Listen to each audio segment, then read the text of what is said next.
Welcome to my home, RVA. I am Cindy Merritt, and today we are visiting with Doug Pick at a wonderful place, Feed More. Doug, thank you so much for what you do for the community. You bet, Cindy. It's really our honor to do that. Well, talk to me about Feed More and all of the different programs that you have. Well, Cindy, it's Central Virginia's core hunger relief organization. Okay. So first of all, Central Virginia, how do we define that? It's 29 counties and 5 cities. Wow. Much bigger than people know. Williamsburg, Fredericksburg, Charlottesville, all the way down to North Carolina. Really? So, big area. Wow. Yeah, very urban, as you might imagine, Richmond, Petersburg, and very rural. Two sets of, same set of needs, hunger, different solutions, different models to try to address it. Okay.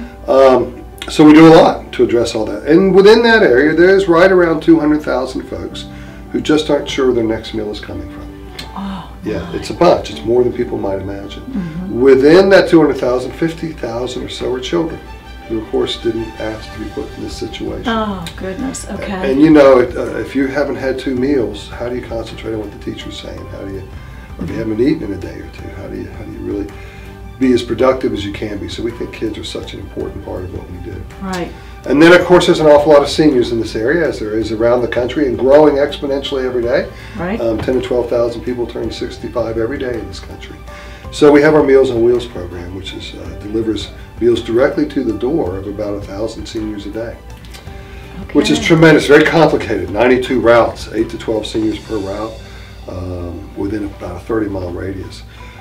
Within the families, and how we help them is within the pantries that we have. So Feed More, consider us kind of the central hub, a wholesaler distributor, and then we work with close to 270 agencies. So think of church pantries who get their food from us, and they're the ones who distribute it. Oh, so in business parlance, that would be our distribution channel. Okay. So it's a collaboration of nonprofits, of well over 250 nonprofits working together every day to feed this community, to feed Central Virginia. That's amazing. Now, where do you get your food to distribute? Great question, great question. So about 40% of our food comes from grocery stores. Really? Every single chain, every single grocery store in our area collaborates with us. We're getting a lot more these days from the U.S. government because of the trade mitigation thing that's going on. It's an issue there, and so farmers are getting paid for a lot of food. Well, food banks are getting a lot of that. Okay. So it's been a real surplus of food. It's been great. We certainly get food from the public, right? You hear about all the food drives, right?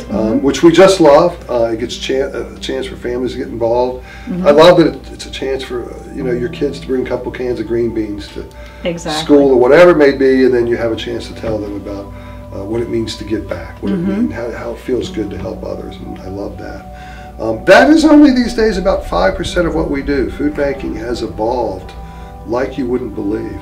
Because out of what we do, last year we moved about 29 million pounds of food, about 24 million meals. 24 million meals. So you're sitting in about 100,000 square feet of space here at Feed More, so it's a lot. It's about, takes about 100 employees, but every day we have 200 volunteers who come help us. Isn't that something? Twice as many volunteers in a day as there are employees. That's incredible. It's considered the most complex food assistance group in the country. Really? Yep, I don't take credit for that. We all here stand on the shoulders of those who were here before us. But it's quite something. When you add all these millions of pounds of food, 29 million, 24 million meals, and then you add what we do with Meals on Wheels, well, we have a community kitchen, one of the few in the country that produces about 20,000 meals a week now, for our seniors and for our kids for after-school programs. Wow. Which is quite a production kitchen. The smallest pot we have is like this. About 11 different diets, maybe more these days. Renal, low sodium, soft food. It just goes on with a few religious menus we can do. So very complicated and a big logistics business. So it takes a lot. It takes a huge village to make all this happen. It does. Yeah. It does. Now, if a senior or a child or family wants or needs to participate in the program, how do they go about doing that? Well, one way is feedmore.org, right? And you can go to the pantry finder. So there's 270. There's pantries near everybody. Right. A little less, as you might imagine, in the rural areas. A little tougher. No issue at all within our urban areas. in our suburban areas.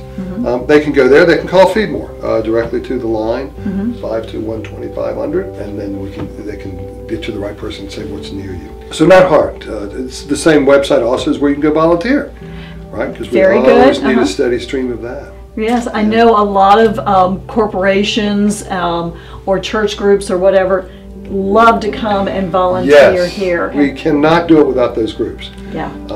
So important, particularly our kitchen. 20,000 meals a week. We'll have any given day 7 or 8 employees in there, but as much as 50 to 60 volunteers in a day in 2 different shifts. Oh my goodness. It's quite a beehive. You need volunteers obviously all year long. All year long. All year long. We deliver these meals to seniors every day. Okay. The kitchen is working every day. Well, we don't work weekends, but okay. even that takes some work to make sure we get everything. Our seniors get all their meals delivered for the weekend on Fridays. So. Very good. And very deserving, these people we serve. Yes. They really are. Yes. Good people. Yes. I mean, so many folks, I try to explain to people, most of who we're working with are the working poor. About 65% of them have money, have income, just not enough. Who knew, but during the federal shutdown last year, a lot of us learned that 50% of our country, citizens, do not have $500 in time of emergency. 50% don't have $500. Yeah, so they're the folks, and it happens all the time, get a $300 car bill, and they don't have $300. And it's not a big fix, obviously, right?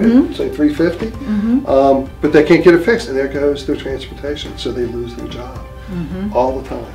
Or they have to decide between fixing the car and eating. And 70% of them every month debate food, medicine, transportation, housing, and healthcare. Wow.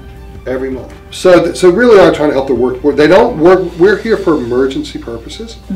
Only about 60% of them are on food stamps, what is called SNAP. They use us. Many of them, about 20% of them, 15 or 20% only use us once a year. Again, another 20% only use us 6 or 7 times a year, and then everyone's in between. Okay. So people working with food banks and working with our agencies don't use us day in, day out. Again, many of them have income. They just don't have enough income. So we're really there for these folks who are on that hump, they've gotten in that tough spot. You're a stopgap. And we need to help them through it. Okay. Absolutely right. So people also are curious about food stamps. It's not much per person a day. It's only about $4.50 a day per person.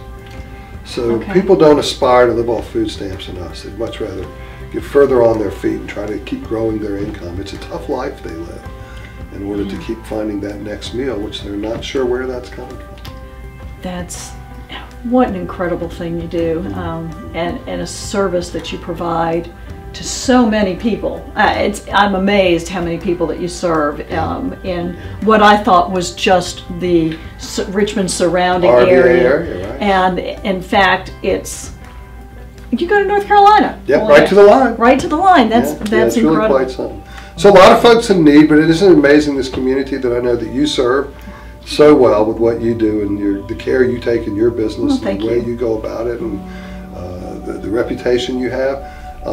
You do that because these people matter to you. Well, these clients matter to us. They matter to you. And they matter to the rest of the community, right? What a great community you and I live in. Absolutely. It has 200 people show up here every day to volunteer. To volunteer. It speaks volumes. What a pleasure it is to be here. It is. Yeah. It is. Well, if you want to get involved with Feedmore this time of year or any time of year, really, they need help all year long. If you could go to feedmore.org. Go to feedmore.org. $1 buys 4 meals. $1 buys 4 meals. That's great. Our purchasing power. Okay, so come down, make yourself at home, and you will be really glad you did.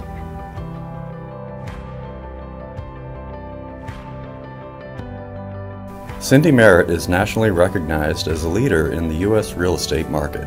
Of the more than 35,000 realtors in Virginia, the American Institute of Real Estate Professionals consistently ranks Cindy in the top 10 best realtors in the state.